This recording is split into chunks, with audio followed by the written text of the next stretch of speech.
नमस्कार दोस्तों, हमारे चैनल पर आपका स्वागत है। जय श्री कृष्णा, राधे राधे, हर हर महादेव, ओम नमो भगवते वासुदेवाय नमः। जय श्रीमन नारायण। दोस्तों जय श्री राम। आइए जानते हैं शनि जयंती और बड़ा मंगलवार का दुर्लभ संयोग एक ही दिन बन रहा है, जो कि 27 मई सन 2025 को है। आइए जानते हैं इनके बारे में। ज्येष्ठ मास की अमावस्या, जिसे हम शनि जयंती के रूप में भी मनाते हैं, यानी कि शनि देव का जन्मदिन उसी दिन होता है। शनि देव की विशेष पूजा उस दिन की जाती है। शनि ग्रह के कष्ट निवारण से ही संबंधित उपाय उस दिन किए जाते हैं। इस बार की तिथि भी कुछ इसी प्रकार से पड़ रही है, लेकिन सबसे बड़ी बात यह है कि शनि जयंती का जो कुछ हिस्सा है वह मंगलवार के दिन भी आ रहा है, यानी कि ज्येष्ठ मास की तीसरा बड़ा मंगलवार। और बड़े मंगलवार का महत्व क्या होता है आप सभी जानते हैं। विशेष तौर पर बजरंगबली की उस दिन पूजा की जाती है। और सबसे बड़ी बात यह है कि जो दुर्लभ योग इस बार बन रहा है, जिससे कि अमावस्या की तिथि मंगलवार को पड़ रही है। शनि देव की शांति के लिए हम लोग बजरंगबली की भी पूजा करते हैं। मंगलवार ग्रह की शांति के लिए भी हम बजरंगबली की पूजा करते हैं। तो ये सब योग मिलकर एक अति दुर्लभ योग बना रहे हैं। इसे आप अपने हाथ से मत जाने दीजिए। आपकी कुंडली में ग्रहों की स्थिति कैसी भी हो, कुछ भी हो, इस बड़ा मंगलवार को, तीसरा बड़ा मंगलवार को आने वाला है 27 तारीख को, इसमें छोटे से छोटे उपाय करके देखिए, विशेष रूप से आपको इसका लाभ भी मिल जाएगा। सबसे पहले यह देख लीजिए कि अमावस्या की तिथि प्रारंभ कब हो रही है। 26 मई दिन सोमवार अमावस्या की तिथि प्रारंभ हो रही है 12:35 पे और समाप्त हो रही 27 मई दिन मंगलवार प्रातः 8:31 पे। हमारे पास सोमवार और मंगलवार दोनों ही दिन है। उपाय जो आपको करना है, या सोमवार शाम को ऐसे जातक जिनकी कुंडली में शनि ग्रह से संबंधित कोई समस्या चल रही हो, तो सोमवार की शाम यानी कि सूर्यास्त के बाद शनि मंदिर में जाकर तेल का दान कर सकते हैं, या शनि देव से संबंधित वस्तु, शनि ग्रह से संबंधित वस्तु का दान आप कर सकते हैं। अगर आपने अपनी कुंडली का विश्लेषण करवाया है और आपसे कहा गया है कि शनि ग्रह के संबंधित दान करना है, तो आप निश्चित तौर पे सोमवार की शाम को जाकर कर सकते हैं। जो लोग सोमवार की शाम को नहीं जा पा रहे हैं, वह प्रयास करें मंगलवार प्रातः सूर्योदय से पहले जाकर दान कर दें, क्योंकि शनि देव का जो समय रहता है वह संध्या सूर्यास्त के बाद और प्रातः सूर्योदय के पहले। ये समय यानी कि रात्रि का जो समय है वो शनि देव का समय माना जाता है।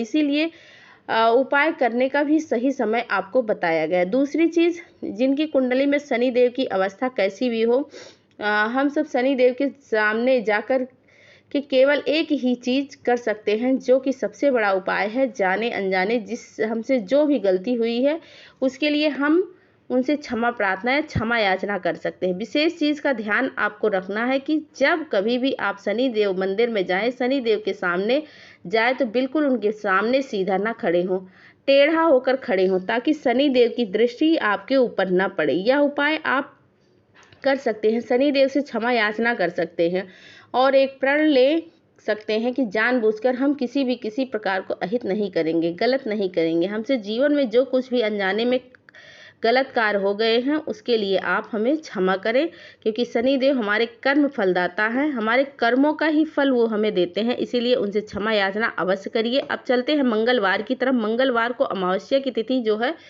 वह प्रातः 8:31 तक है। इसीलिए यह उपाय भी आपको 8:31 के पहले ही करना है। आइए यह छोटा सा उपाय करते हैं, लेकिन बड़ा मंगलवार होने के कारण से आप यह उपाय कर सकते हैं। और जो लोग प्रसाद चढ़ाना चाहते हैं, चना गुड़ का प्रसाद बजरंगबली को आप चढ़ा सकते हैं, लेकिन वो प्रसाद मंदिर में ही बांट दीजिए। प्रसाद आपको नहीं खाना है, वह मंदिर में ही बांट दीजिए और चालीसा का पाठ करिए। पहले हमेशा से ये एक बात जान लीजिए कि प्रभु श्री राम के नाम का जाप अवश्य करिए। 108 बार प्रभु श्री राम के नाम का जाप करिए, उसके बाद ही बजरंगबली के किसी भी पाठ को आप आरंभ करिए। अब आइए जानते हैं कि हनुमान जी के भक्तों को शनि देव परेशान क्यों नहीं करते हैं। प्रेम से बोलिए श्री राम की जय। शनिदेव और हनुमान जी, यहाँ दोनों नाम जब साथ आते हैं तो भक्तों के मन में श्रद्धा और आश्वासन का भाव जागृत हो उठता है। एक और शनिदेव जो न्याय के देवता हैं और मनुष्यों के उनके कर्मों के अनुसार फल प्रदान करते हैं। दूसरी ओर पवन पुत्र हनुमान जो भक्ति भक्तों की पीड़ा को हरते हैं और सभी संकटों से रक्षा करते हैं। दोस्तों, क्या आप जानते हैं आखिर हनुमान जी के भक्तों के शनिदेव परेशान क्यों नहीं करते? यह प्रश्न भारतीय धर्म और पौराणिक कथाओं में गहराई से जुड़ा है। शनिदेव, जिन्हें न्याय और कर्म के देवता माना जाता है, वे अपने कष्टदायक प्रभाव के लिए जाने जाते हैं। लेकिन जब बात हनुमान जी के भक्तों की होती है तो ऐसी मान्यता है कि शनिदेव उनकी परीक्षा तो लेते हैं, लेकिन कभी उन्हें परेशान नहीं करते। इस रहस्य के पीछे कई पौराणिक कथाएं, ज्योतिष तथ्य और आध्यात्मिक कारण छिपे हुए हैं, जिन्हें समझना आवश्यक है। शनिदेव की भूमिका सूर्यवंशी ग्रहों में न्यायधारी के रूप में मानी जाती है। उनका कार्य व्यक्ति के कर्मों के अनुसार फल देने वाला होता है। यदि कोई व्यक्ति पाप करता है, अपने कर्तव्यों का पालन नहीं करता, तो शनिदेव उसकी परीक्षा लेते हैं, जो कई बार कष्ट और बाधाओं के रूप में सामने आता है। वही हनुमान जी को संकट मोचन कहा जाता है, जो भय और बाधाओं को दूर करते हैं। हनुमान जी की भक्ति का मूल उद्देश्य व्यक्ति के भीतर साहस, संयम और समर्पण की भावना उत्पन्न करता है। इसीलिए जो भक्त हनुमान जी के हैं, वे अपने जीवन में आने वाली परीक्षाओं का सामना धैर्य और साहस से करते हैं, जिससे शनिदेव भी उन्हें कष्ट नहीं देते।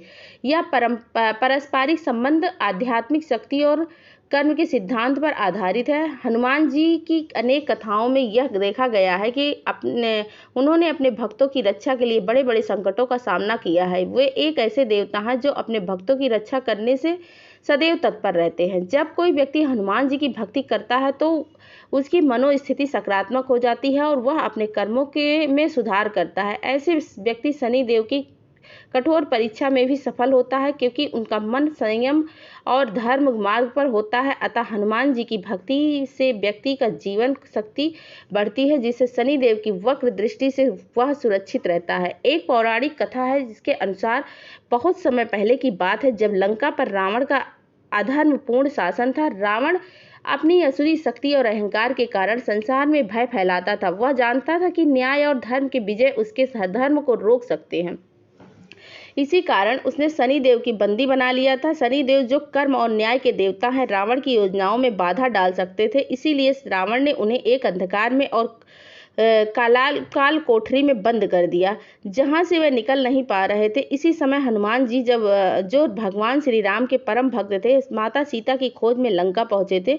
अपने साहस और बल के साथ हनुमान जी ने लंका के अंदर प्रवेश किया और वहां की स्थिति देखी। उन्होंने सुना कि शनिदेव उस काल कोठरी में बंदी हैं।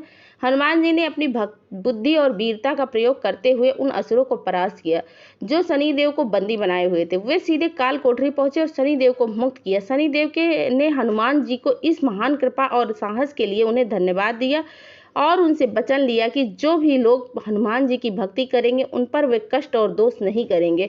उन्होंने कहा कि हनुमान जी के भक्तों की वे परेशान नहीं करेंगे और उन्हें अपनी रक्षा में रखेंगे। यह वचन आज भी मान्य है और यही कारण है कि हनुमान जी के भक्त शनि देव के प्रकोप से बच जाते हैं। और यह कथा हमें यह सिखाती है कि भक्ति और साहस के द्वारा हम किसी भी कष्ट या बाधा से पार पा सकते हैं। लेकिन हनुमान जी की भक्ति और शक्ति से शनिदेव के दंड भी दूर हो जाता है और भक्तों की वो सफलता और शांति मिलती है। दोस्तों, अब हम सुनेंगे हनुमान जी और शनिदेव की अयोध्या से जुड़ी दूसरी प्रचलित कथा। प्राचीन समय की बात है, त्रेता युग के उत्तरार्ध में, जब श्री राम जी ने रावण का वध कर लिया था और अयोध्या लौटे आए थे, तब एक दिन भगवान शनिदेव श्री राम के दर्शन करने पहुंचे। उन्होंने श्री राम से कहा, प्रभु, आपने रावण का वध करके धर्म की स्थापना की है और अब मेरा भी समय आया है कि मैं भी चाहता हूं कि अयोध्या वासियों पर अपनी दृष्टि डालूं, जिससे वे अपने कर्मों के अनुसार फल प्राप्त करें। श्री राम ने मुस्कुराते हुए उत्तर दिया, शनिदेव, यदि आपके द्वारा धर्म की स्थापना होती है तो आप स्वतंत्र हैं, परंतु ध्यान रहे कि आपकी दृष्टि से प्रजा पीड़ित न हो। शनिदेव ने अयोध्या में अपना प्रभाव डालना आरंभ कर दिया। कुछ ही समय में लोग पीड़ित होने लगे, अन्न दुर्लभ होने लगे और रोग बढ़ने लगे। ग्रह कला और वातावरण बन गया। श्री राम जी को चिंता हुई कि उन्होंने तुरंत हनुमान जी को बुलाया और कहा, हनुमान जी, मेरी प्रजा दुखी हो रही है, जाओ और देखो इसका क्या कारण है।